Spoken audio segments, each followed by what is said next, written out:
sound wave causes disturbance in a medium. So if this is the displacement wave, then corresponding to this displacement wave, the pressure wave is this, where the pressure amplitude is related to the displacement amplitude by this relationship. ये तो 9th में करा चुके कि अगर आपके पास किसी 9th का लेक्चर लास्ट ईयर यूट्यूब पे लाइव स्ट्रीम किया था, आप कहोगे तो मैं लिंक दे दूंगा, उसमें बताते हैं बच्चों को कि साउंड वेव क्या होती है. लॉन्गिट्यूडनल वेव्स, अब ये स्टैंडिंग वेव्स ऑन स्ट्रिक्स तो ख़त्म हो गया. सो साउंड वेव्स जिनको हम लॉन्गिट्यूडनल वेव्स भी बोलते हैं,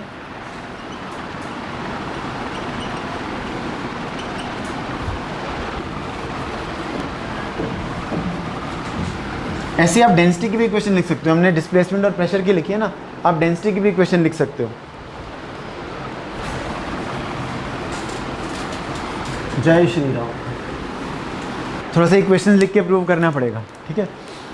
ये आपके ट्यूब है जिसमें कोई गैसियस मीडियम इमेजिन कर लो. Gases is the most common medium in which sound waves will be moving for अस.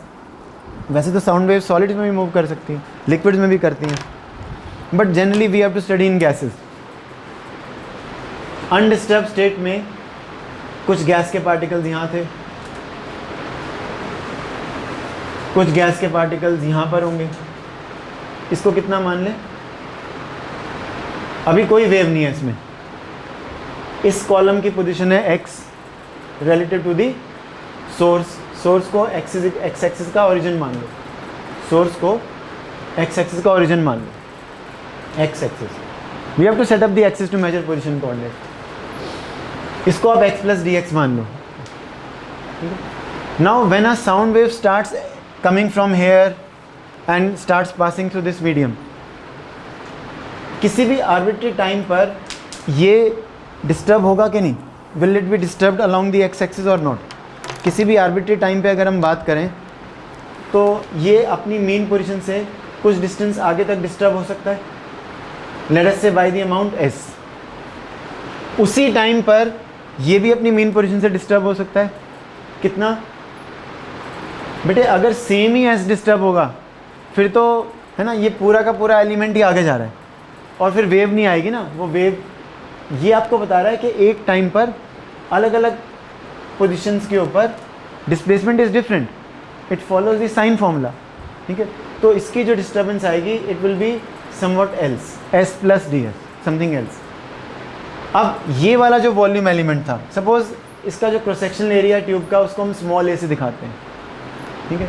तो पहले जो वॉल्यूम थी, जब हम कह रहे हैं ना कि डेंसिटी फ्लक्चुएशंस भी हो रही हैं, ठीक है, तो मतलब पहले क्या वॉल्यूम थी? a x और x प्लस dx के बीच में ये लेंथ कितनी है? dx. और एरिया ऑफ क्रॉस सेक्शन कितना है? a dx. तो ये वाली वॉल्यूम आ जाएगी. अब इसी वॉल्यूम का क्या हाल हुआ? वेव क्रॉस होने की वजह से ये वॉल्यूम अब ये बन गई है, ये वॉल्यूम ये बन गई, डिफॉर्मेशन हुई है मतलब एक तरीके से, ठीक है. यहाँ पे कुछ प्रेशर है P और यहाँ पे भी कुछ प्रेशर है P प्लस डी. समझ आया आपको? खैर इसको तो हम यूज़ नहीं करेंगे अभी प्रेशर को, लेकिन मैं वैसे ही आपको बता रहा हूँ. वेव में हर जगह पे प्रेशर है, पर pressure is not same everywhere, ठीक है. तो प्रेशर के अंदर क्या वेरिएशन होगी? This is given and this is to be proved, ठीक है. कि अगर ये इक्वेशन हमें डिस्प्लेसमेंट वेरिएशन देती है कि इसकी डिस्प्लेसमेंट इतनी, तो इसकी इस इक्वेशन के अनुरूप कितनी होगी, ठीक है ना. तो अब क्या करना है, अब हम देखते हैं कि ये जो आपके पास वॉल्यूम थी, अब नई वॉल्यूम कितनी बन गई? नई वॉल्यूम बनी, ये वॉल्यूम कितनी है? क्या इसको मैं ऐसे लिख सकता हूँ? x प्लस ये कितना डिस्टेंस है बेटे? ये, इसको मैं लिख सकता हूँ x प्लस, क्योंकि ये x है, this x and this is dx and this is x plus dx plus s प्लस ds. ये समझ में आएगा आपको? ये चीज़ पूरी की पूरी, ठीक है. x plus dx plus s प्लस ds, और इसमें से ये माइनस करो, माइनस x माइनस s, ये तो ये एक्स एस माइनस हो गया. तो चेंज इन वॉल्यूम, इसका एरिया ऑफ क्रॉस सेक्शन से भी मल्टीप्लाई कर दो. तो जो वॉल्यूम पहले इतनी थी अब वो वॉल्यूम इतनी बन गई. तो जो चेंज इन वॉल्यूम हुआ वो कितना हुआ, इसमें से इसको माइनस करो तो AdS खत्म हो जाएगा, तो आपके पास आया AdS। This is the change in volume which has taken place. ठीक है, why I am calculating the change in volume, because the change in pressure, bulk modulus की क्या डेफिनेशन होती है, ये फॉर्मूला होता है। तो बेसिकली अगर चेंज इन वॉल्यूम को मैं ऐसे लिखता हूँ, change in volume, original volume is equal to, ऐसे अगर हम लिखें तो आपको समझ में आएगा, ये बल्क मॉडुलस की डेफिनेशन है। क्योंकि जब वॉल्यूम में चेंजेस आए हैं that is because of pressure, या आप ये बोल सकते हो कि वॉल्यूम में चेंजेस आए हैं उस वजह से प्रेशर फ्लक्चुएशन होगी। ठीक है, दोनों तरफ से आप इसको इमेजिन कर सकते हो। तो वॉल्यूम चेंज तो हमें मिल गया, तो चेंज इन प्रेशर कितना आया, -B। How much is the volume change, AdX upon original volume कितनी है, ओरिजिनल वॉल्यूम AdX, ये तो AdS और ये AdX, तो ये आपके पास आ गया ऐसे। तो change in pressure is -B ds upon dx, ds upon dx हम यहाँ से निकाल सकते हैं। Differentiate this both side with respect to x।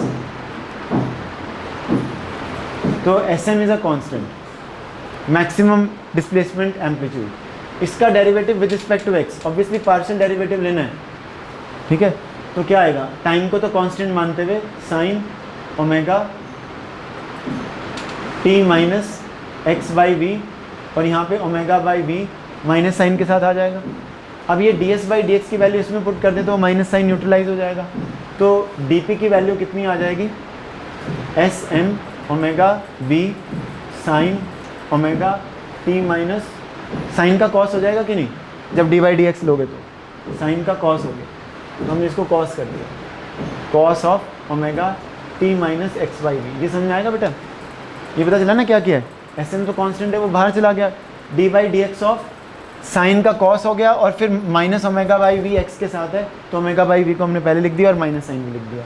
अब ds बाई डी एक्स की वैल्यू यहाँ पे हम बल्क मॉडुलस और लिख देंगे कि नहीं, बल्क मॉडुलस और लिख देंगे। ठीक है, और ये माइनस साइन न्यूट्रलाइज हो गया वो माइनस के साथ। तो अब हमने प्रूव किया कि जो प्रेशर चेंज है उसकी इक्वेशन आपके पास यही वाली आ गई, और ये क्या आ रहा है, प्रेशर एम्पलीट्यूड, मतलब प्रेशर की जो मैक्सिमम वेरिएशन है, नहीं चेंज इन प्रेशर की मैक्सिमम वैल्यू। ठीक है, उस वो कितनी आई, b displacement amplitude omega by v को कई लोग k भी लिख देते हैं, omega by v, because omega is 2πf omega by v, और ये कितना बन जाएगा, v अपॉन f कितना बन जाएगा, वेवलेंथ, और 2π बाई k क्या होता है, 2π बाई लैम्डा क्या होता है, k, तो basically k is omega by v. तो ये बड़ा इंपॉर्टेंट है, इसके ऊपर न्यूमेरिकल्स आपकी वर्कशीट में भी मिल जाएंगे शायद आपको, वरना टेस्ट में भी मिलेंगे आपको। तो अगर डिस्प्लेसमेंट वेव इस फॉर्म इक्वेशन से मिलती है तो प्रेशर वेव इज दिस, और इन दोनों इक्वेशन से एक और बात पता चलती है, जहाँ पे डिस्प्लेसमेंट, अब इसमें कोई ऐसा पॉइंट भी आ सकता है मीडियम में जहाँ पे डिस्प्लेसमेंट हुई ना हो, ज़ीरो डिस्प्लेसमेंट हुई हो, और कोई ऐसा पॉइंट भी आ सकता है मीडियम में जहाँ पे डिस्प्लेसमेंट मैक्सिमम अमाउंट से हुई है। जहाँ पे डिस्प्लेसमेंट मैक्सिमम अमाउंट से हुई है वहाँ पर प्रेशर नॉर्मल होगा, मतलब जो अनडिस्टर्ब स्टेट में था, बिकॉज दोनों वेव्स के बीच में यही तो चीज़ है, जिस x पर जिस t के ऊपर ये चीज़ π/2 हो गई, उसी x पर और उसी t के ऊपर ये चीज़ भी π/2 हो जाने की वजह से cos π/2 तो ज़ीरो हो जाएगा, मतलब वहाँ का जो प्रेशर है, change in pressure is zero, मतलब वहाँ पे प्रेशर नॉर्मल है, अनडिस्टर्ब स्टेट वाला जो P0 मैंने दिखाया था पहले। Got it?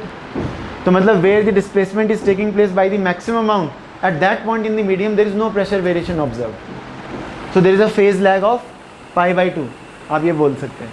देखना ये वही गैस है जो अभी हम कर रहे थे, सपोज हम यहीं पर उसी गैस की बात कर रहे हैं, ठीक है, that this is the gas which we are talking about. तो यहाँ पे ये पोजीशन है with respect to origin x, और ये position with respect to origin x plus dx। ठीक है, now when a sound wave propagates this volume will change, वो तो हमने कर लिया। लेकिन आप देखना प्रेशर के लिए हम अगर लिख रहे हैं तो प्रेशर के लिए आपने अभी भी लिखा था, तो BK/S0 है ना, ये k की जगह हम ओमेगा बाई वी भी लिख सकते हैं, वो आपकी मर्जी है। ठीक है ना, ये आ गया था साइन ओमेगा टी, साइन आया था या कॉस आया था, cos omega T minus x by v, वो तो कर लोगे। तो इसमें हम क्या करते हैं, हम इसको एक दूसरे तरीके से एक्सप्रेस करते हैं. Let us write again the expression for displacement. तो डिस्प्लेसमेंट के लिए हमने ये लिखा था, ठीक है, S0 sine omega t minus x by we, ये फॉर्मूला हमने लिखा, ठीक है. We will find a formula for velocity of sound. तो उसका एक सिंपल सा मेथड है, हम ये जो न्यूटन्स लॉ है, न्यूटन्स लॉ हम इस वॉल्यूम एलिमेंट को अप्लाई करेंगे, ठीक है. इस वॉल्यूम एलिमेंट को Newton's law, A is not the area of cross section, A is acceleration. तो कई सारी पुराने टाइम की बुक्स में एक्सेलेरेशन को एफ से दिखाते हैं, तो मैं इसमें न्यूटन लॉ में, क्योंकि हमने ए इसका एरिया को मान लिया स्मॉल ए, ठीक है. तो न्यूटन लॉ अप्लाई करेंगे इस केस को, तो दो तरीके से न्यूटन लॉ आ जाएगा. एक तो ये मास इनटू एक्सेलेरेशन. तो एक्सेलेरेशन की एक्सप्रेशन निकालते हैं पहले. तो एक्सेलेरेशन की एक्सप्रेशन निकालने के लिए पहले इसका पार्शियल डेरिवेटिव ले लो, या आप नॉर्मल डेरिवेटिव ले लो विद रिस्पेक्ट टू टी. तो ds बाई डी टी करने से क्या आएगा देखना, तो ये आएगा S0 ओमेगा साइन का कॉस बन जाएगा omega t minus x by v. अब हम विद रिस्पेक्ट टू टी, अब इसका फिर से हम डेरिवेटिव लेंगे दोबारा से, इसका d बाई डी टी, इसका d बाई डी टी. तो दोबारा से क्या लेंगे, तो क्या आएगा S0 omega square minus sine omega t minus x upon v, ये एक्सप्रेशन बन जाएगी. तो ये आपके पास क्या है, ये एक्सेलेरेशन आ गई, ठीक है, जिसको हम f बोल रहे हैं, ठीक है, ये एक्सेलेरेशन है. क्लियर है. और मास कितना आ जाएगा इस एलिमेंट का मास, तो वो आएगी इसकी वॉल्यूम इनटू एक्सेलेरेशन. एक्सेलेरेशन हमने ये निकाला है, ठीक है. तो ये आपके पास आया माइनस, तो कॉस का डेरिवेटिव लेना इसलिए, तो ये माइनस साइन यहाँ पर आएगा S0 omega square sine omega t minus x by v, ठीक है. ये नेट फोर्स है, ठीक है, नेट फोर्स. लेकिन नेट फोर्स को हम एक दूसरे तरीके से भी लिख सकते हैं, देखना. नेट फोर्स को लिखने का एक और तरीका क्या है, ये यहाँ पे अगर प्रेशर है P, तो यहाँ पे जो प्रेशर आएगा वो P प्लस डी पी. तो इस एलिमेंट के ऊपर नेट फोर्स कितनी लग रही है, ठीक है, नेट फोर्स लग रही है, यहाँ से फोर्स लग रही है P है, और वहाँ से फोर्स लग रही है P plus D P into A. तो ये नेट फोर्स आ जाएगी. जो ये एफ नेट आया है इसके लिए ये एक्सप्रेशन आएगी. तो P इंटू ए कैंसिल हो जाएगा, तो ये आएगा A into D P, A into D P. समझ में आया कुछ, ठीक है. तो अब A इंटू डी पी के लिए एक्सप्रेशन हम कैसे लिखेंगे, देखना. अभी हमने लिखा था pressure is equal to area of cross section, अभी हमने लिखा था, ये आया था B omega S0 upon V, यहाँ पे आया था cos omega t minus x upon v, ये आया था, ठीक है. अब यहाँ पर हमको dp की एक्सप्रेशन लिखनी है, तभी हमें नेट फोर्स पता चलेगी, ये ना. तो dp की एक्सप्रेशन लिखने के लिए हम क्या करेंगे, इसका डेरिवेटिव ले लेते हैं विद रिस्पेक्ट टू x, ठीक है. जब आप इसका with respect to x derivative लोगे तो ये आएगा b omega x0 omega square upon v, और ये बन जाएगा साइन और omega t minus x upon v. ये समझ में आएगा आपको, ठीक है. समझ में आ गया, कोई डिफिकल्टी है. ये तो p की एक्सप्रेशन अभी हमने लिखी थी थोड़ी देर पहले, वही है. इसका डेरिवेटिव ले लिया हमने विद रिस्पेक्ट टू x, ठीक है. तो with respect to x derivative लेंगे तो ये बन जाएगा. अब यहाँ से dp की वैल्यू कितनी आएगी, क्योंकि a इंटू डी पी चाहिए, तो a को दोनों तरफ मल्टीप्लाई कर दो, और a इंटू डी पी की वैल्यू में dx उधर चला जाएगा, ये dx इधर लिख देंगे, ठीक है. अब इसको इधर सब्स्टिट्यूट कर देंगे, क्योंकि एफ नेट कितना आया, एफ नेट है ये, ठीक है ना. पी ए तो कैंसिल हो गया, डी पी इंटू ए, तो डी पी इंटू ए हमारे पास आ गया ए, ये चीज़ B omega square S0 upon V, ठीक है, sine of omega T minus x upon V, ठीक है, into D X, into D X. समझे. अब ये ए डी एक्स दोनों तरफ से कैंसिल हो गया, ये वाली टर्म इसके साथ कैंसिल होगी, S0 भी कैंसिल हो गया, ओमेगा स्क्वायर भी कैंसिल हो गया, ठीक है, और sine t minus x by we ये भी कैंसिल हो गया. तो हमारे पास ये फॉर्मूला है, देखना, माइनस बी अपॉन वी, और क्या था, बी अपॉन वी वेलोसिटी. हाँ, दूसरी तरफ हमने मास लिखा ना, तो यहाँ डेंसिटी मिस कर दी. नहीं, mass is equal to volume into density, density of the gas. तो ये ऐसे आएगा. ये माइनस साइन इसमें एक्स्ट्रा आ रहा है ना, क्योंकि हमने यहाँ प्रेशर को नेट प्रेशर में से इसको माइनस करना था. भी आएगा ना, वी स्क्वायर भी आएगा, है ना. ये आप बोल रहे हो, यहाँ पे वी स्क्वायर हमने मिस कर दिया, तो वो ठीक है, वी स्क्वायर आना चाहिए डेफिनेटली. तो यहाँ वी स्क्वायर आएगा, और यहाँ वी स्क्वायर आएगा, और इसमें भी ना आप इसमें से इसको माइनस कर दो, पॉजिटिव साइड वाला ले लो, नेट फोर्स पॉजिटिव डायरेक्शन में ले लो ना, तो पी ए में से इसको माइनस कर दो, तो क्या होगा, ये जब हम पी ए में से इसको माइनस करेंगे पी प्लस डी पी, क्योंकि इसमें हमने ना नेट फोर्स वो वाली ज़्यादा लेके वैसे कर दिया, पॉजिटिव डायरेक्शन में फोर्स लिखते हैं ना, तो इसमें से उसको माइनस करना है, तो आपके पास क्या आएगा, माइनस डी पी इंटू ए बन जाएगा ये नेट फोर्स। तो हमने यहाँ पे नेट फोर्स हमने ले ली थी डी पी इंटू ए, है ना, तो ये माइनस डी पी इंटू ए लेंगे, तो ये माइनस जो है उस माइनस से कैंसिल हो जाएगा, समझ आ गया आपको। अब ये आपके पास ये प्लस आ जाएगा फिर, तो वेलोसिटी की एक्सप्रेशन आ जाएगी v अपॉन रो, ठीक है। तो ये आपको पता होना चाहिए, ऐसे फॉर्मूला बन। Let us talk a little bit about velocity of sound waves. For a given gas the velocity of sound is proportional to square root of temperature, ठीक है। तो ये आपको याद रखना चाहिए, और फिर इस फॉर्मूले के ऊपर बेस भी क्वेश्चन होते हैं, इसके ऊपर भी बेस्ड होते हैं, बस ये ध्यान रखो इसमें टेम्परेचर जो है वो केल्विन में मेजर होगा, सेल्सियस में नहीं। सेल्सियस के लिए हम फॉर्मूले को अलग तरीके से लिखते हैं, जैसे अगर इसी को मैं देखूँ, सपोज मैं सेल्सियस पे लिखता हूँ T डिग्री सेल्सियस के ऊपर, हम ऐसे लिख सकते हैं कांस्टेंट टाइम्स T प्लस, क्योंकि केल्विन में 273 अप्रोक्सीमेटली, और 0 डिग्री सेल्सियस के ऊपर वेलोसिटी ऑफ साउंड आ जाएगी 273 ऐसे, क्योंकि यहाँ पे हम ना कांस्टेंट ऑफ प्रोपोर्शनलिटी को अगर C से डिनोट करते हैं फॉर एग्जांपल, तो अगर मैं velocity of sound in air को T डिग्रीज या गैस को velocity of sound in a gas को T डिग्री सेल्सियस पे लेता हूँ, और ये T is temperature in Celsius, small t is temperature in Celsius, तो ये टेम्परेचर इन केल्विन, तो ये रिलेशनशिप आएगी। अगर आप डिवाइड करते हो तो आपके पास ये आ जाएगा, ये 0 डिग्रीज के ऊपर है, velocity of sound in the gas at 0 degrees, तो ये कितना आ जाएगा, ये आपके पास आ जाएगा 1 + T/273। कई बार बाइनोमियल अप्रॉक्सीमेशन भी कर सकते हैं, तो velocity of sound eight T degree Celsius is velocity of sound eight 0 degree Celsius 1 + ये कितना आएगा बेटे बताओ, अगर हम बाइनोमियल, अगर टेम्परेचर 0 से टेम्परेचर बहुत ज़्यादा इंक्रीज़ नहीं हुआ, ठीक है, तो कई बार हम ऐसे लिख देते हैं इसको T/546, तो ये एक्सप्रेशन कहीं पूछ सकते हैं आपको, इसलिए मैं बता रहा हूँ। तो velocity at T degrees minus velocity at 0 degrees divide by velocity at 0 degrees is equal to T/546, और ये क्या है, फ्रैक्शनल चेंज इन वेलोसिटी। कई लोग ये पूछ सकते हैं आपसे, चाहे ये अच्छा करेक्ट कंसेप्ट है या नहीं, लेकिन लोग पूछ लेते हैं आपसे, तो इसको हम क्या बोलते हैं, coefficient of variation of velocity, ऐसे ही बोल सकते हैं, temperature coefficient of velocity of sound wave, ठीक है, वो ऐसे है बेटा, ठीक है। तो change in velocity per unit velocity, है ना, change in velocity per unit velocity, या per unit rise in temperature भी बोल दो, फ्रैक्शनल चेंज इन वेलोसिटी ऐसे बोल सकते हैं, यहाँ 1 आ जाएगा, ये है fractional change in velocity per unit rise in temperature, ये राइज इन टेम्परेचर है सेल्सियस में, इज़ 1/546, इस वेलोसिटी के अंदर इतना इंक्रीज आएगा साउंड वेव की, ठीक है ना, पर डिग्री। बट ये स्मॉल टेम्परेचर रेंजेस के लिए एप्लीकेबल है, ज़्यादा बड़े टेम्परेचर रेंजेस के लिए नहीं यूज़ करना आपको, पर फिर भी यूज़फुल है, आप कर लो इसको, है ना। मतलब we have to be careful कि जो हम बाइनोमियल अप्रॉक्सीमेशन लगा रहे हैं, ये नंबर इसमें कम होना चाहिए। अगर आप इसमें टेम्परेचर को 300 कर दोगे फिर तो ये वैलिड नहीं है। हाँ, 5-10 डिग्री तक के लिए ठीक है, 5, 10, 20 के लिए भी चल जाएगा, 30 के लिए भी चल जाएगा, क्योंकि 30/273 इज स्टिल क्वाइट लेस, ठीक है। 10 तक तो बहुत ही अच्छा है, ठीक है, लेकिन उसके बाद फिर इस फॉर्मूले को यूज़ नहीं करते। हम power travelling in a sound wave की बात भी कर सकते हैं,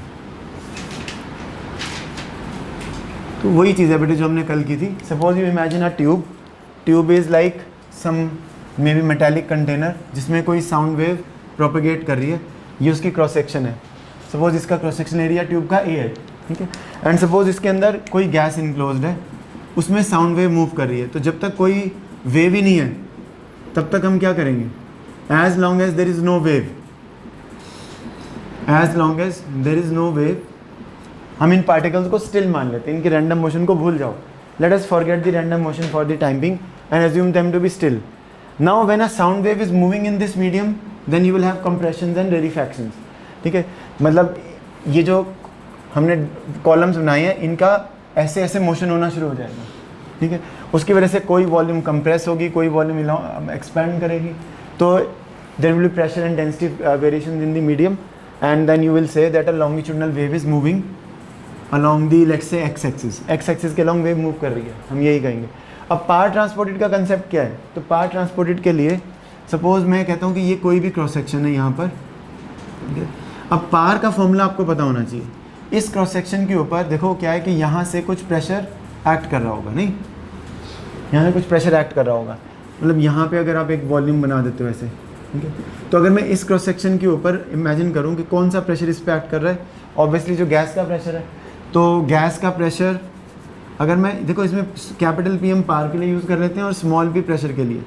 तो प्रेशर यहाँ पे कुछ फोर्स लग रही होगी कि नहीं, force, the force is due to the pressure of the gas, ठीक है। तो अगर मैं इस फोर्स का डॉट प्रोडक्ट लेता हूँ वेलोसिटी ऑफ द वेव के साथ, that gives you the power eight this point, ठीक है। पावर मीन्स एनर्जी ट्रांसपोर्टेड पर यूनिट टाइम। तो जब भी हम कोई ऐसे फॉर्मूले देखते हैं ना, तो हमें ये समझना चाहिए कि ये फॉर्मूले किसी लेंदी काम को करने का एक शॉर्ट मेथड है। मतलब अगर आप ये इस फॉर्मूले के बिना यहाँ पर आप निकालना चाहते हो कि इस पॉइंट के ऊपर अगर मैं एक छोटा सा एरिया रखता हूँ तो उसमें से कितनी एनर्जी पर यूनिट टाइम क्रॉस कर रही है, तो हम इस फॉर्मूले के बिना भी कर सकते हैं, but it will become a lengthy process, ठीक है। तो इस वजह से हम ये फॉर्मूले यूज़ करते हैं, ठीक है। सो this gives you the energy transported पर यूनिट टाइम, ठीक है, अक्रॉस दिस एरिया, ये जो मैंने एरिया शेड किया हुआ है, एनर्जी ट्रांसपोर्टेड पर यूनिट टाइम, ठीक है। और अगर मैं पार को भी एरिया से भी डिवाइड कर दूं, इस एरिया की वैल्यू से भी, ठीक है, then this is called as intensity of the wave. मतलब energy is transmitted per unit time per unit area, ठीक है। पर इसको हम बोलते हैं इंटेंसिटी ऑफ द वेव। ये 9th में बताते हैं बच्चों को कि अगर कोई वेव एक्स एक्सिस के डायरेक्शन में मूव कर रही है, how will we find its intensity? You will keep an area perpendicular to the direction of motion of the wave. Area should be like this. अगर वेव ऐसे जा रही है, एरिया को ऐसे नहीं रखना, या एरिया को ऐसे एंगल पे नहीं रखना, वेव ऐसे आ रही है तो area should be perpendicular to the direction of motion of the wave. If you want to find intensity at this point, hold a small area, let's say dA at that point, and then इस area को कितनी energy पर unit time cross कर रही है, ठीक है। यहाँ पे आपने एक छोटा सा एरिया रख लिया dA, अब उसको कितनी एनर्जी पर यूनिट टाइम क्रॉस कर रही है, ठीक है, तो उसको हम बोलते हैं इस पॉइंट की इंटेंसिटी। अब अगर हम ये मान लें कि जो मतलब यहाँ पर अगर एरिया और यहाँ पर हर जगह इंटेंसिटी को सेम मान लें इस पूरे एरिया के ऊपर, तो बस आपको टोटल एरिया से डिवाइड करना है। मतलब अगर मैं इस यहाँ की इंटेंसिटी और यहाँ की इंटेंसिटी को मानता हूँ अलग नहीं है, हर जगह यूनिफॉर्म इंटेंसिटी है, तो हम इंटेंसिटी को ऐसे भी निकाल सकते हैं, पार अपॉन एरिया। समझ में आएगा आपको ये पॉइंट, ठीक है। अब हमें क्या करना है, अब हमको इसमें बस ये F.V करना है। तो F कितना आएगा, एक बार जो हमने कल एक्सप्रेशन लिखी थी उनको लिखो, S is equal to S maximum sine omega t minus x by v. इसका अगर मैं डेरिवेटिव लेता हूँ तो क्या मिलेगा मुझे, वेलोसिटी, ठीक है। तो ये कितना आ जाएगा, cos omega t minus x by v. तो यहाँ क्या आएगा, ओमेगा भी आएगा। ये बताओ, ये समझ में आएगा आपको? इसका डेरिवेटिव ले लिया हमने। और प्रेशर की हमने क्या एक्सप्रेशन लिखी थी कल, प्रेशर का मैक्सिमम चेंज, यहाँ पे कॉस आता है omega t minus x by v. और प्रेशर का मैक्सिमम चेंज को भी हम ऐसे लिख सकते हैं, b omega by v into displacement का मैक्सिमम चेंज। ये याद है आपको? अब अगर मैं F.V करता हूँ, अगर मैं प्रेशर को एरिया ऑफ क्रॉस सेक्शन से मल्टीप्लाई कर दूँ, small a is area of cross section, ठीक है, then I get the value of force. Force और वेलोसिटी को तो हम एक ही डायरेक्शन में मानते हैं, राइट। F.V cos 0, F.V क्या आएगा, F.V cos 0 अपॉन एरिया। तो ये इंटेंसिटी आ जाएगी। तो अब ये फोर्स तो हमारे पास आएगी है, अगर मैं इसको V से भी मल्टीप्लाई कर दूँ तो ये यहाँ पे ख़त्म हो जाएगा, V से मल्टीप्लाई कर दिया, divide by area of cross section भी कर दूँ तो ये भी ख़त्म हो जाएगा। तो आपके पास ये आ जाएगी इंटेंसिटी की एक्सप्रेशन, राइट। ये इंटेंसिटी की एक्सप्रेशन आएगी, समझ में आपको? अभी इसके अंदर हमको वेलोसिटी से मल्टीप्लाई करना है, तो अभी इसको हम कर देते हैं, इस फॉर्म में लेते हैं, क्योंकि हम ना एवरेज इंटेंसिटी निकालेंगे। मतलब इस तरीके से करेंगे, ये तो velocity I at any time, right. Velocity at any time omega S M cos omega T minus x by v. अब जब आप इस एक्सप्रेशन को देखते हो तो इसमें force is a function of time and velocity is also a function of time.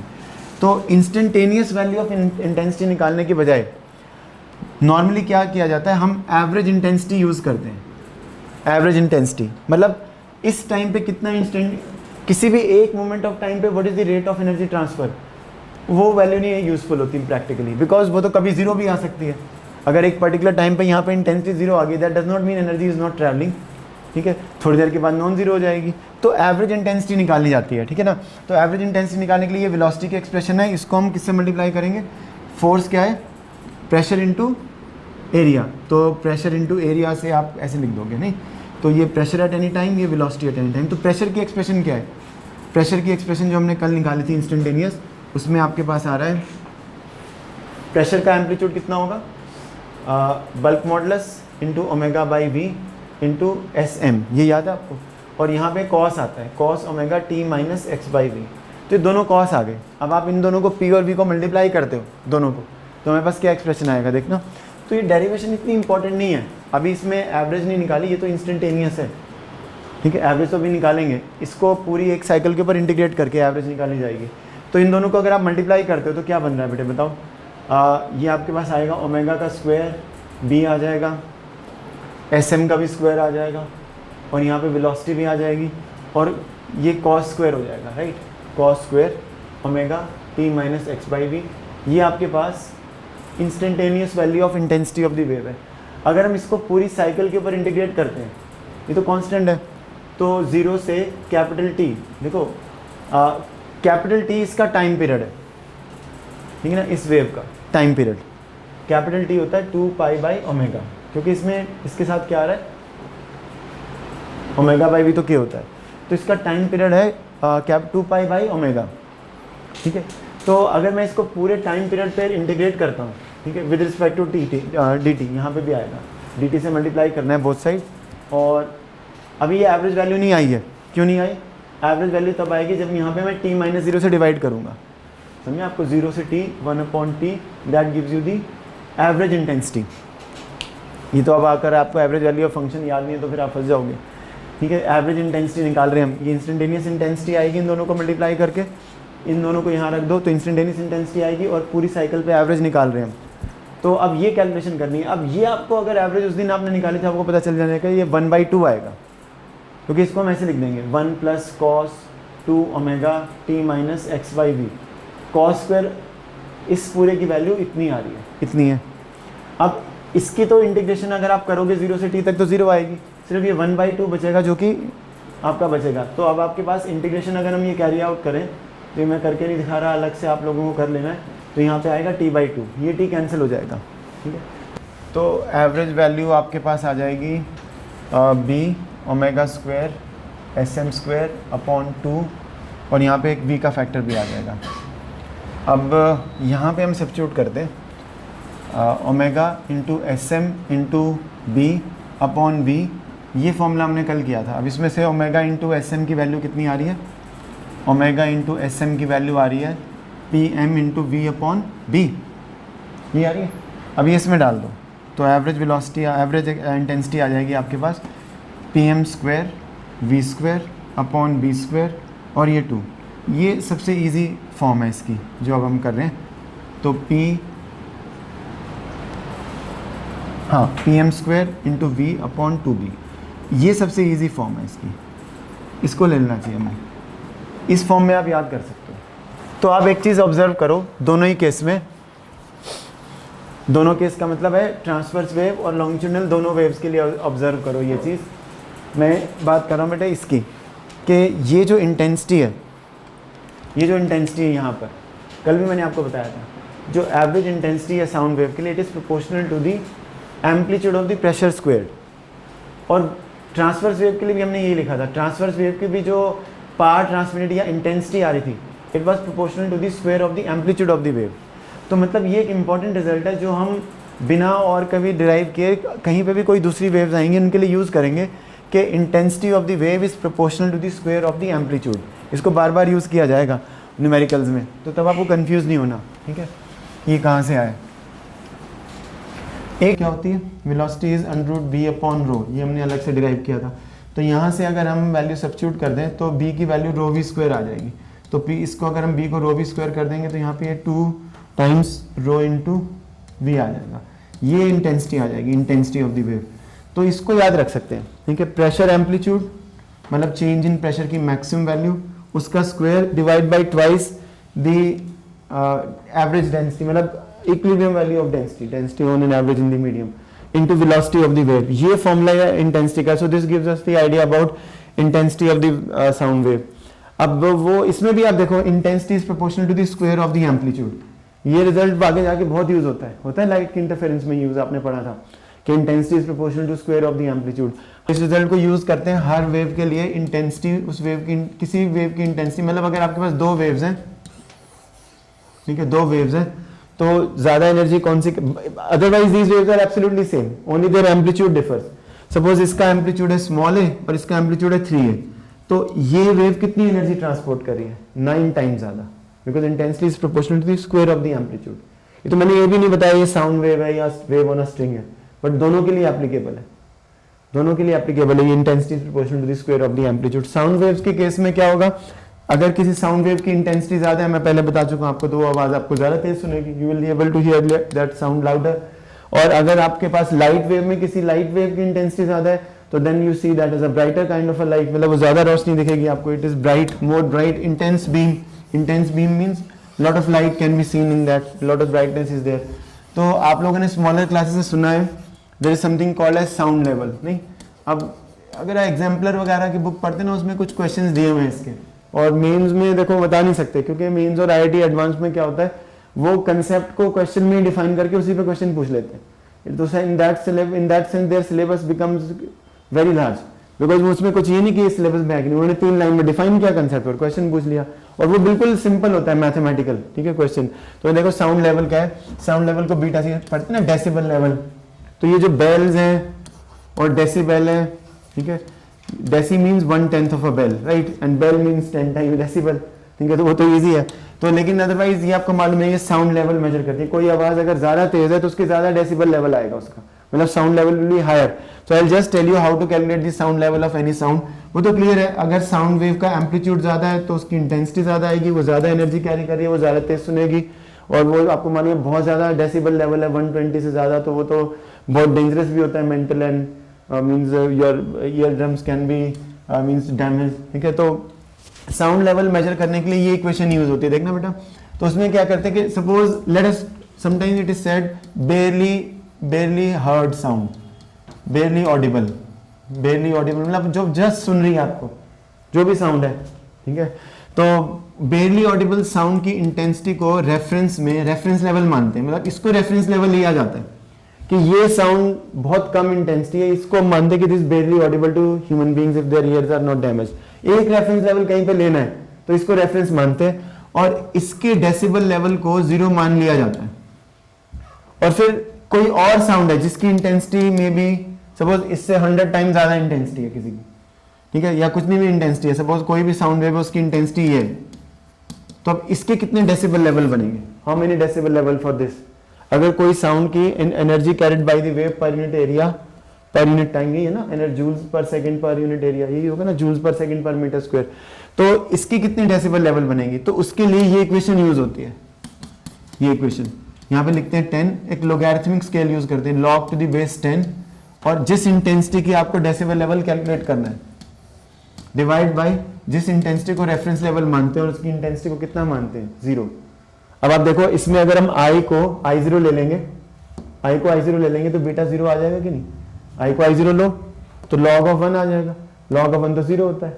और अदरवाइज इसका अगर हम डेसिबल लेवल निकालना चाहते हैं तो ये लोगैरिथमिक स्केल बड़े इंपॉर्टेंट होते हैं, 10 to the power -6 upon 10 to the power -12, तो कितना आ जाएगा 10 log of, ये कितना आ जाएगा 10 to the power 6, और ये कितना हो जाएगा, ये आ जाएगा 60 डेसिबल, 60 डेसिबल साउंड। वो मालूम है आपको 60 डेसिबल इज, वो देख लेना आप रेफरेंस चार्ट, कार के चलने की आवाज़ या क्या, ठीक है, एयरक्राफ्ट की आवाज़ तो मेरे ख्याल से 120 डेसिबल तक आ जाएगी, कितनी आ जाएगी वो देख लेना आप, ठीक है, रेफरेंस चार्ट को छोटे बच्चों की बुक्स में दिया होता है। लेकिन आप देखो सपोज किसी भी साउंड का कुछ भी डेसिबल लेवल है, अब जैसे मैं बोलता हूँ कि मान लो आपके पास एक साउंड वेव है, उसका डेसिबल लेवल है बीटा 1, एक साउंड वेव है उसका डेसिबल लेवल है बीटा 1, ठीक है, ये तो 10 to the power -12 है, ठीक है, रेफरेंस लेवल ऑफ इंटेंसिटी। और दूसरी साउंड वेव है उसकी इंटेंसिटी इस साउंड वेव से 100 टाइम ज्यादा है, 100 टाइम ज्यादा है, ठीक है। तो इसका जो डेसिबल लेवल है वो उसके डेसिबल लेवल से कितना ज्यादा आएगा, एक बार चेक करना, log of 10 100i upon I0 minus log of I, मतलब अगर हमने साउंड के एनर्जी लेवल को, इंटेंसिटी को 100 टाइम्स इंक्रीज किया तो डेसिबल में कितना फर्क पड़ता है, चेक करना आप एक बार। तो डेसिबल में ये आएगा ना, log a minus log b क्या होता है, log a divide by log b, divide करने की वजह से आई 0 ऊपर चला गया, तो आई 0 कैंसिल हो गया, आई कैंसिल हो गया, तो ये कितना आ गया, ठीक है। तो ये आपके पास आया बीटा, ये आया आपके पास कितना, ये log of 10 to the power 2 हो जाएगा, ठीक है। तो ये आ जाएगा 1000, है ना, क्योंकि ये 20 आ जाएगा, राइट। कैलकुलेट करेंगे क्योंकि log of 100 is 2, 2 into 10 is 20। तो मतलब जो सेकंड साउंड का एनर्जी इंटेंसिटी लेवल है वो पहले वाली साउंड से 20 से इंक्रीज होगा, 20 डेसिबल्स का उसमें चेंज आएगा। एनर्जी तो 100 टाइम्स बढ़ाई, इंटेंसिटी तो 100 टाइम्स हमने इंक्रीज की, पर डेसिबल लेवल सिर्फ 20 से चेंज हुआ। इसलिए इसको हम लोगैरिथमिक स्केल में ना ऐसा होता है, तो कई बहुत ज्यादा बड़े नंबर्स को कई बार मेजर करने के लिए लोगैरिथमिक स्केल्स यूज कर लेते हैं कि मेजरमेंट भी करनी है, तो उससे वो नंबर्स मैनेजेबल हो जाते हैं, ठीक है। तो जो बाकी आप इसमें से समझना अपने आप से, ठीक है। एक दो चीज़ें और रह गई हैं वो भी मैं आपको बता देता हूँ, क्योंकि इसमें कोई एंड नहीं है कितना अच्छा हम करना चाहते हैं उससे, लेकिन we have chosen today as one more day for discussing some of these ideas. I will just tell you, बाकी आपको सिंपल क्वेश्चन आएगा कि डेसिबल लेवल कैलकुलेट करो, बस दैट्स ऑल। एक ये कंसेप्ट है बेटा, थोड़ा बहुत हम इंटरफेरेंस के बारे में पढ़ सकते हैं, ठीक है। इंटरफेरेंस आपको मालूम है कि इंटरफेरेंस से ही स्टैंडिंग वेव्स बनती हैं, वो सारी चीज़ें पहले हम डिस्कस कर चुके हैं। और साउंड के केस में स्टैंडिंग वेव्स बनाने के लिए हमने ऑर्गन पाइप्स को यूज़ किया था, नहीं आपको मैंने बताया था। तो ऑर्गन पाइप्स में ऐसे दो केसेस आते हैं ना, एक तो जब ऑर्गन पाइप एक एंड पे क्लोज्ड है और एक जब ऑर्गन पाइप क्लोज नहीं है, ठीक है। तो this is open organ pipe, this is closed organ pipe. It makes no sense to have both hands closed, ठीक है। और हमने कहा था कि अगर हम यहाँ से एक साउंड वेव भेजते हैं, ठीक है, तो अगर हम प्रॉपर फ्रीक्वेंसी की साउंड वेव भेजेंगे तो यहाँ पे एक स्टैंडिंग वेव पैटर्न बनेगा, और ये सब चीजें हम पढ़ चुके हैं पहले। ऐसे ही यहाँ पे अगर हम प्रॉपर फ्रीक्वेंसी की साउंड वेव भेजेंगे तो यहाँ पे भी एक स्टैंडिंग वेव पैटर्न बनेगा। तो जो आइडियाज हमने पहले डिस्कस किए थे उनको दोबारा नहीं डिस्कस करेंगे। ये आपको याद होना चाहिए कि यहाँ पर जो रेजोनेंट फ्रीक्वेंसीज आती हैं तो ये फंडामेंटल फ्रीक्वेंसी आती है उनमें, और इसके जो मल्टीपल्स हैं ट्वाइस, थ्राइस, 4 टाइम्स, वो नॉर्मल फ्रीक्वेंसीज होती हैं। इस केस में जो फंडामेंटल फ्रीक्वेंसी आती है वो V/4L होती है, और इसके ऑड मल्टीपल्स हैं 1 टाइम्स, 3 टाइम्स, 5 टाइम्स, जो इसकी नॉर्मल फ्रीक्वेंसीज होती हैं, ठीक है। ये चीज़ हम कर चुके हैं, इतनी ही जरूरत है आपको, ठीक है, ज़्यादा जरूरत नहीं है। एक दो चीज़ें एक्स्ट्रा अगर हम करना चाहें तो हम थोड़ा सा ये चीज़ नोटिस कर सकते हैं, ठीक है। फिर मैं आपको एक दो और पर्सपेक्टिव्स भी देता हूँ इसके बारे में, फिर बाकी इंटरफेरेंस के बारे में और आइडियाज बताएंगे, ठीक है। तो interference will take more time basically, ठीक है, rest of the things are easy. तो इसमें देखना बेटा, तो अब जैसे यहाँ पे कोई साउंड वेव आपने यहाँ से भेजी, ठीक है, तो जब साउंड वेव यहाँ से ट्रैवल करती है तो मैंने आपको बताया था कि इस पॉइंट के ऊपर, ठीक है, डिस्प्लेसमेंट चेंज नहीं करेगी, यहाँ पे डिस्प्लेसमेंट का नोड बनता है, ठीक है। और डिस्प्लेसमेंट और प्रेशर के नोड तो वैसे भी आप देख चुके हो ऑपोजिट चलते हैं ना, तो यहाँ पर हमेशा प्रेशर का एंटी नोड बनता है। तो अगर हम प्रेशर की वेव दिखाएंगे, प्रेशर की वेव, अब ये स्टैंडिंग वेव इसमें बनी हुई है, अगर हम प्रेशर के नोड्स और एंटी नोड्स दिखाएं तो ये इसका फंडामेंटल मोड आ जाएगा, ठीक है। तो ऐसा हम समझते हैं, देखना बेटा, अगर यहाँ से एक साउंड वेव ट्रैवल कर रही है, यहाँ से साउंड वेव ट्रैवल कर रही है, तो यहाँ पे प्रेशर का एंटी नोड बनता है हमेशा। प्रेशर वेरिएशन इज मैक्सिमम, समझ आ रहा है आपको, प्रेशर वेरिएशन इज मैक्सिमम। तो यहाँ मतलब यहाँ से जब साउंड वेव चलती है और यहाँ से जब आएगी ऐसे, तो जब साउंड वेव यहाँ से आई, सपोज एक इंसिडेंट साउंड वेव यहाँ से आई और यहाँ से रिफ्लेक्ट हुई, तो आप ये ध्यान में रखो, जब ये रिजिड बाउंड्री है तो क्योंकि यहाँ पे डिस्प्लेसमेंट तो चेंज कर नहीं सकती, प्रेशर चेंज कर सकता है, प्रेशर कैन चेंज। तो अगर यहाँ पर एक कंप्रेशन आता है तो कंप्रेशन जब यहाँ पे आएगा तो कंप्रेशन जब रिफ्लेक्ट होगा तो वो कंप्रेशन की फॉर्म में रिफ्लेक्ट होता है, ठीक है। और अगर यहाँ पे रेरिफैक्शन आता है तो वो रेरिफैक्शन की फॉर्म में रिफ्लेक्ट होता है। इसको याद रख लो कि rarefaction in compression coming and hitting this end, they are reflected as compression and rarefaction only. लेकिन जो ओपन एंड है वहां पर जब कंप्रेशन जाएगा, तो जब कंप्रेशन यहाँ से रिफ्लेक्ट होता है, तो सपोज यहाँ पे एक कंप्रेशन पल्स है, तो जब वो रिफ्लेक्शन होती है वेव की, तो यहाँ पे प्रेशर की वेव में पाई का फेज चेंज आ जाता है। अगर सिर्फ प्रेशर फेज वेव से याद रखो, ठीक है, pressure waves will change their phase by pi when they get reflected from this and. तो ये समझने के लिए कि ये जो हमारी फेज चेंज होती है कैसे होती है, तो इसको समझने के लिए मैं आपको एक छोटा सा कुछ रीजनिंग बताता हूँ, उसके ऊपर आप ध्यान दो। तो मान लो यहाँ से एक कंप्रेशन पल्स ऊपर की तरफ जाता है, तो सपोज ये एक कंप्रेशन पल्स है, लेट अस से कंप्रेशन पल्स है। अब जब ये कंप्रेशन पल्स यहाँ पे ओपन एंड के ऊपर आएगा, ठीक है, तो जब ये कंप्रेशन पल्स यहाँ पे आएगा तो कंप्रेशन पल्स, ये जो यहाँ पे जो एयर है या जो गैस है इस ऑर्गन पाइप में, ये कंप्रेशन पल्स जब बाहर पुश होके बाहर की तरफ जाता है तो बाहर अचानक से प्रेशर ड्रॉप हो जाता है, ठीक है। जब ये पल्स बाहर गई तो यहाँ पे प्रेशर ड्रॉप हो गया, ठीक है। तो जब यहाँ पे प्रेशर ड्रॉप होता है और इस पार्ट में भी प्रेशर ड्रॉप होता है, तो जो प्रेशर ड्रॉप होता है यहाँ पे, उसकी वजह से यहाँ वाले पार्ट की जो एयर है वो भी यहाँ पे खिंच जाती है। इट इज़ ऑल्सो अट्रैक्टेड और यू कैन के से वो सक आउट हो जाती है यहाँ पे बाहर की तरफ। तो मतलब ये वाली एयर तो बाहर जा ही रही है, फोर्स जो भी इसके अंदर मूवमेंट है उसकी वजह से ये बाहर गई, बाहर जाने के बाद ये एक लो प्रेशर रीजन में चली गई। लेकिन जब यहाँ पे प्रेशर ड्रॉप होता है इसके कंप्रेशन के बाहर जाने की वजह से, तो वो यहाँ से भी एयर को बाहर की तरफ अट्रैक्ट कर लेता है। तो यहाँ पे जो अचानक से एक रेरिफैक्शन, मतलब आई तो कंप्रेशन पल्स थी, लेकिन बिकॉज ये बाहर गई, यहाँ लो प्रेशर हुआ और उसने हवा को यहाँ से खींच लिया, तो यहाँ पे भी एक रेरिफैक्शन क्रिएट हो गया, क्योंकि डेंसिटी ऑफ एयर कम होगी। इतनी पीछे तक नहीं, बिल्कुल थोड़े से पार्ट में होता है। तो अब आप देखो, अगर मैं एक ऑर्डिनरी ऑर्गन पाइप में, सपोज मैं, जैसे हम प्रोपगेशन ऑफ साउंड वेव्स में हम क्या करते हैं, हम यहाँ पे एक पिस्टन दिखा देते हैं, मान लो ये पिस्टन है। अगर मैं पिस्टन को अचानक से अंदर की तरफ प्रेस करता हूँ तो यहाँ पे कंप्रेशन पल्स बनता है। लेकिन अगर मैं पिस्टन को अचानक से, मान लीजिए, बाहर की तरफ खींच लेता हूँ, ऐसे एक सिलेंडर को दिखा रहा हूँ, और मान लीजिए मैं इस पिस्टन को अचानक से बाहर की तरफ ड्रॉ करता हूँ, तो यहाँ पे रेरिफैक्शन पल्स बनता है। तो ये जो एयर, ये जो कंप्रेशन ये बाहर गया और इसने यहाँ पे प्रेशर ड्रॉप होने की वजह से यहाँ की एयर को बाहर खींचा, तो यहाँ पे रेरिफैक्शन पल्स जो है एक तरीके से रेरिफैक्शन पल्स बन गया और वो इस तरफ ट्रांसमिट होगी। तो आई तो कंप्रेशन पल्स थी, लेकिन रिफ्लेक्शन किसकी, रिफ्लेक्शन होने के बाद क्या गया, रिफ्लेक्शन होने के बाद एक रेरिफैक्शन पल्स गया। तो यहाँ पे रेरिफैक्शन क्रिएट होता है because this air suddenly expands out into the low pressure region. तो ये याद रखना पड़ेगा आपको, ठीक है, कि ओपन एंड से प्रेशर वेव में फेज पाई से चेंज करती है। तो इनकमिंग वेव और रिफ्लेक्टेड वेव में क्योंकि फेज चेंज है तो वहां पे डिस्ट्रक्टिव इंटरफेरेंस से नोड बनता है। ये क्वेश्चन कंसेप्चुअल आ सकता है कि what happens to a pressure wave when it reflects from the open end of the organ pipe, its phase changes by pi. इसमें यहाँ पे भी अगर एक वेव यहाँ से आई, यहाँ भी पाई, रिफ्लेक्टेड वेव में फिर पाई का चेंज हुआ, फिर रिफ्लेक्टेड वेव फिर पाई का चेंज हुआ।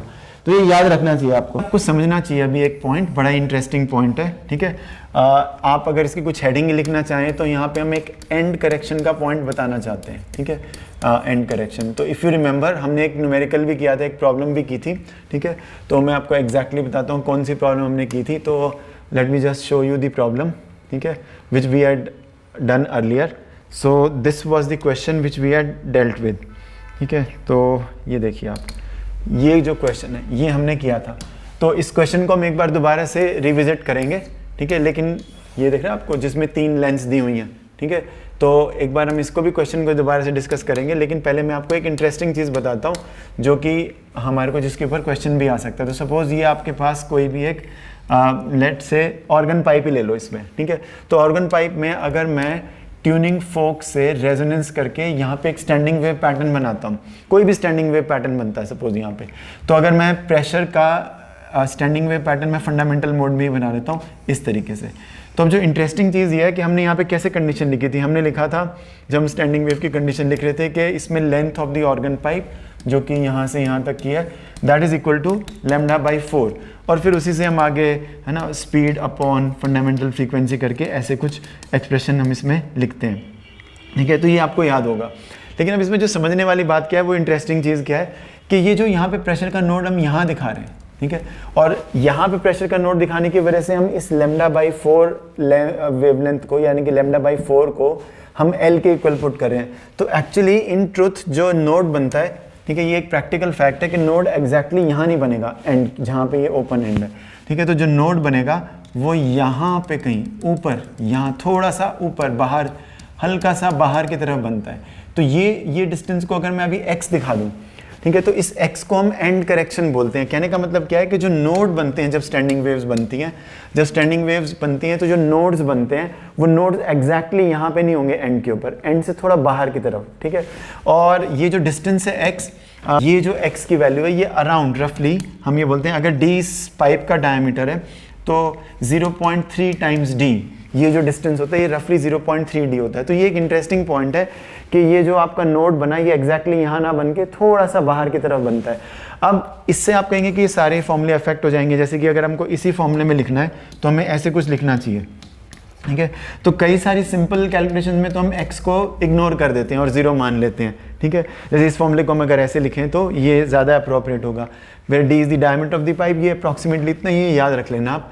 तो बेटा लेकिन इसमें आप देखो, लेकिन कई बार जब हम न्यूमेरिकल्स करते हैं तो न्यूमेरिकल्स में हम इस तरीके के, जैसे हमने ये प्रॉब्लम की थी, तो इसमें एक फाइनर पॉइंट मैं आपको बता रहा हूँ, अगर आपको ये प्रॉब्लम याद है तो इसमें हम एक रेजोनेंस कॉलम ऑपरेटस में, अभी रेजोनेंस कॉलम ऑपरेटस को हम ऐसे लिख देते हैं, और अगर मैं इसमें, आपको मालूम है कि वाटर के लेवल को हम वेरी करते हैं, तो मान लीजिए वाटर लेवल अभी यहाँ तक है और यहाँ पे एक स्टैंडिंग वेव पैटर्न किसी ट्यूनिंग फोक से बन रहा है, और ट्यूनिंग फोक की तो फ्रीक्वेंसीज में दे रखी है हमें 800 हर्ट्ज। तो हमने इसमें 3 रेजोनेंसेस कराई थी, इफ़ यू रिमेंबर दिस। तो अब देखना कि इसमें ये 3 रीडिंग्स क्यों ली हुई हैं। अब आपको इसकी इंपॉर्टेंस पता चलेगी एंड करेक्शन की वजह से। अब होता क्या है कि मान लो यहाँ पे एक स्टैंडिंग वेव पैटर्न जनरेट हुआ, हमें नहीं पता कि फंडामेंटल फ्रीक्वेंसी ने इस एयर कॉलम को एक्साइट किया या कौन से हायर मोड ने, तो हम सिंपल ऐसे लिख देंगे V/4L। अगर मान लो 800 हर्ट्ज की ट्यूनिंग फोक की फ्रीक्वेंसी को मैं F से दिखाता हूँ, और ये जो लेंथ है L1, जो कि इसमें न्यूमेरिकल में L1 इसको ले लेते हैं, L2 इसको ले लेते हैं, L3 इसको ले लेते हैं, तो V/4L1 अगर हम ऐसे लिखते हैं तो अब देखो इसमें हमें मालूम नहीं है फंडामेंटल मोड है, तो मैं यहाँ पे n ले लेता हूँ, ठीक है, कि जो पहली रेजोनेंट लेंथ है वो इस फ्रीक्वेंसी 800 हर्ट्ज के इक्वल है, लेकिन फिर जो दूसरी रेजोनेंट लेंथ है वो आपके पास आ जाएगी 4L2 = F। तो फ्रीक्वेंसी सेम है, लेकिन यहाँ पे हमें n+2 करना पड़ेगा, क्योंकि इसमें ऑड हार्मोनिक्स जो हैं वही इसके अंदर मतलब नॉर्मल फ्रीक्वेंसीज होती हैं या रेजोनेंट फ्रीक्वेंसीज होती हैं। तो लेकिन अब देखो जो हमने एंड करेक्शन का रिजल्ट पढ़ा है उसके अकॉर्डिंग हमें यहाँ पर साथ में L के साथ कुछ x लेना चाहिए कि नहीं, ठीक है, और यहाँ पे भी हमें x लेना चाहिए, ठीक है। तो अब जब हम ये x लेंगे तो x लेने से क्या होगा कि ये वाली सारी प्रॉब्लम में अब आपको पता चलेगा, देखो जब हम पानी को बहुत ऊपर से लेके और धीरे धीरे कम करते जा रहे हैं तो it is quite the chance कि हमारा फंडामेंटल मोड पहले एक्साइट हो जाए, लेकिन और हम इसको V/4L ही लिख पाएँ। लेकिन हमने इसमें 2 रीडिंग्स क्यों ली हैं या इसमें 3 रीडिंग्स क्यों ली हैं, अब आप देखो 3 रीडिंग्स का रीज़न आपको पता चलेगा। तो बेसिकली अब जब ये x यहाँ पे आ गया तो इस x को टैकल करने के लिए हमने ये 3 रीडिंग्स ले रखी हैं यहाँ पे। अब देखना इसी क्वेश्चन को हम इसको लिख देते हैं NV, V is the speed of the sound which has to be found in this experiment, 4F और L1 + x, ठीक है, ये आ जाएगा आपके पास, ठीक है। NV = 4 times F L1 + x, और यहाँ पे आएगा n+2 और यहाँ पे V = और फिर से आपके पास आएगा 4F और L2 + x। तो अब आप देखो जो हमने मेथड यूज़ किया, हमने क्या किया, इसमें से इसको माइनस किया, तो हमारे पास यहाँ पे 2V आया और उस तरफ क्या आया 4F। अब इसमें ये जो एंड करेक्शन है तो कैंसिल ही हो रही है, तो इसलिए हमने यहाँ पे L1 + x नहीं लिया था, क्योंकि जब हम माइनस करते हैं तो ये एंड करेक्शन कैंसिल हो जाती है और हमारे पास वही वाला रिजल्ट आता है। क्योंकि ये एक बड़ा इंपॉर्टेंट, जैसे मैंने आपको पहले ही बताया था, ये बड़ा इंपॉर्टेंट केस है जो हम इसमें पढ़ते हैं, तो कि जब आप वेलोसिटी ऑफ साउंड लैब में डिटरमिन करना चाहते हो, तो इसमें आप देखो एंड करेक्शन कैंसिल होने की वजह से, इसलिए जब हम ये एक्सप्रेशन लिख रहे थे तो इसमें हमको एंड करेक्शन लेने की जरूरत नहीं पड़ी थी। तो फॉर्मूले और रिकॉल कर देता हूँ बेटा आपके लिए, ठीक है ना। एक तो ये फॉर्मूला है, तो कोई इसमें ज़्यादा डिफिकल्ट नहीं आएगी, डॉपलर्स इफेक्ट में सिर्फ मुझे रिकॉल ही करना है, मैं कराऊंगा नहीं ज़्यादा इसके ऊपर। डॉपलर्स इफेक्ट में क्या होता है, observed frequency varies over and above the actual frequency, नहीं तो वो ऐसे आता है ना फॉर्मूला। तो अगर ऑब्जर्वर और सोर्स दोनों मूव कर रहे हैं तो हम ये वाली इक्वेशन यूज़ करते हैं, ये याद है ना सबको, ऑब्जर्वर सोर्स। अगर सोर्स ऑब्जर्वर की तरफ मूव करता है तो VS को पॉजिटिव लेना होता है, और अगर सोर्स मूव नहीं कर रहा है, ऑब्जर्वर मूव कर रहा है, ऑब्जर्वर मूव कर रहा है और सोर्स मूव नहीं कर रहा है, देन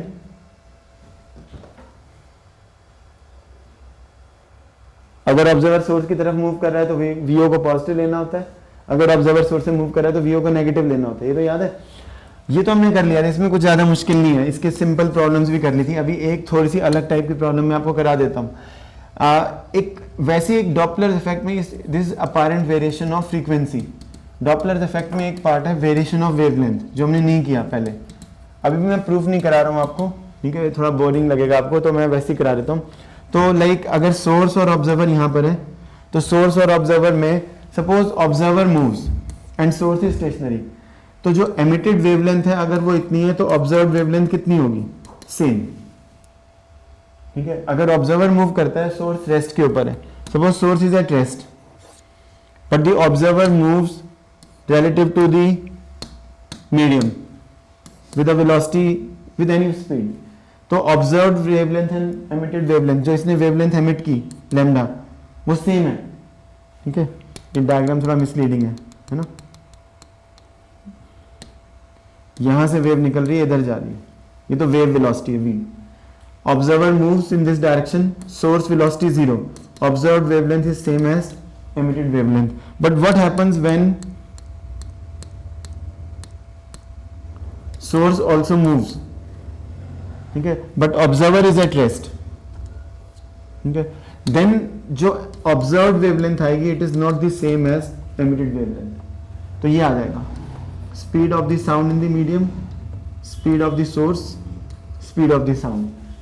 ठीक है, अगर सोर्स इस तरफ जाता है तो वेवलेंथ कम दिखती है, कम हो जाती है, क्योंकि एक मैक्सिमा आया, वो सोर्स शिफ्ट कर रहा है, दूसरा मैक्सिमा और पहले मैक्सिमा के बीच में there is a relative gap, relative separation is decreased, उनके बीच में जो सेपरेशन थी वो कम हो जाएगी. अगर वो रेस्ट के ऊपर है तो पहला पीक आया और दूसरा पीक आया, उनके बीच में जो डिस्टेंस है वो तो फिक्स्ड है. लेकिन ये पीक आ गया, अब ये मूव कर रहा है, मूव करने की वजह से दूसरा पीक थोड़ा जल्दी आ जाता है, तो ये ऑब्जर्व वेवलेंथ इतनी आ जाएगी. तो Vs को पॉजिटिव कब मान लेंगे? जब सोर्स ऑब्जर्वर की तरफ मूव करता है, और Vs को नेगेटिव तब लेना होता है जब सोर्स ऑब्जर्वर से दूर मूव करता है. तो इसको आप क्रैम कर लो, बाकी प्रूफ भी बना लेना, अपने आप से ही बन जाएगा, नहीं बनेगा तो फिर हम बना देंगे. मैं एक और रिजल्ट आपको बता रहा था बेटा, मैं उसी रिजल्ट की बात कर रहा था. तो हमें मालूम है कि अगर दो नियरली इक्वल फ्रीक्वेंसीज की साउंड वेव्स ओवरलैप करती हैं, चाहे आप इन दोनों को F1 F2 लिखो, चाहे ओमेगा 1 ओमेगा 2 एंगुलर फ्रीक्वेंसीज के टर्म में लिखो, तो हमने पढ़ा था कि जो बीट्स हैं, है ना, सो व्हेन टू वेव्स, अभी हम इन दोनों वेव्स के एम्पलीट्यूड को इक्वल मान लेते हैं, तो ये वेव्स कैसे प्रोड्यूस हुई हमने डिस्कस किया था, बस ये मैं एक बार रिकॉल कर रहा हूँ. तो अब आगे आपको क्वेश्चंस हम पहले कर चुके हैं इसके, तो आगे भी आप कर लेना और अभी हम प्रैक्टिस करेंगे. तो when two waves of nearly equal frequencies they overlap, ठीक है, उनकी सुपरपोजिशन होती है, तो periodic variation in intensity observe होती है. और इन दो मैक्सिमा ऑफ इंटेंसिटी के बीच के जो टाइम पीरियड है उसको हम time period of the beats बोल सकते हैं, और इसकी फ्रीक्वेंसी, इसके रेसिप्रोकल को हम बीट फ्रीक्वेंसी बोल सकते हैं. तो हम ये प्रूव कर सकते हैं कि जो बीट फ्रीक्वेंसी है वो इन दोनों फ्रीक्वेंसीज के डिफरेंस के इक्वल है. Difference means bigger minus smaller, तो आप चाहे यहाँ डिफरेंस का साइन लगा दो, ठीक है. तो ये चीज़ हमने पहले प्रूव की थी, तो आप इसको जब हम न्यूमेरिकल्स में यूज़ करेंगे तो you should be ready to face the problems also.